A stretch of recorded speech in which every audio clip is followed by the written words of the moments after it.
আসসালামু আলাইকুম। আজকে করব মজার এক খাবার তৈরি।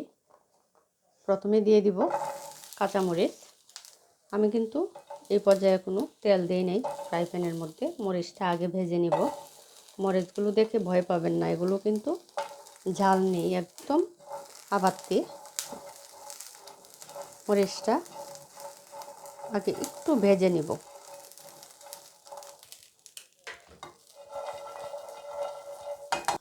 এখন দিয়ে দিব পেঁয়াজ কুচি। পেঁয়াজটা কিন্তু একটু বেশি দিতে হবে। আপনারা পুরো ভিডিওটা দেখুন। তৈরি করছি আজকে, খুবই মজা, আমাদের সবার পছন্দের একটা খাবার। তারপর পেঁয়াজ কুচি দিয়েছি। এখন দিয়ে দিব অল্প করে একটু তেল, যাতে পুড়ে না যায়।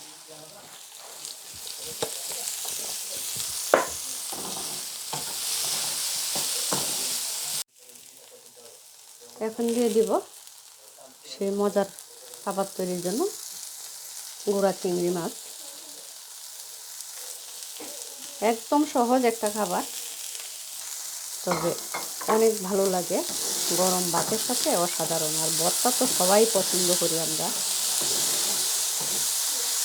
অনেকে ঝামেলার কারণে ভর্তাগুলো কিন্তু করতে চায় না। দিয়েছে। এখন সবগুলো ভালো করে একটু ভেজে নিব।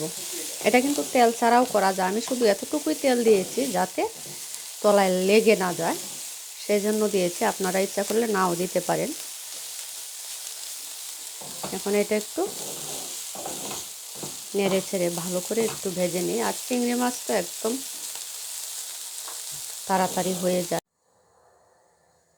আজকে ভর্তা করব পাটায় বেটে, কারণ পাটায় বাটার ভর্তা কিন্তু বেশি মজা। প্রথমে আমি কাঁচামরিচটা ভালো করে বেটে নিব।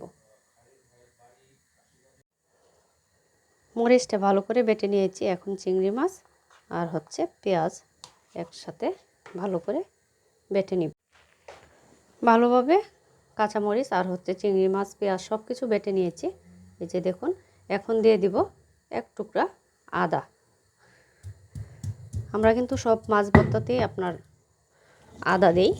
আদাটা দিলে সুন্দর গ্রান হয়। আপনারা ধনিয়া পাতাও দিতে পারেন, আমি আর ধনিয়া পাতা দিব না। এখন দিয়ে দিব পরিমাণ মতো লবণ। দিয়ে ভালো করে মিশিয়ে নিব।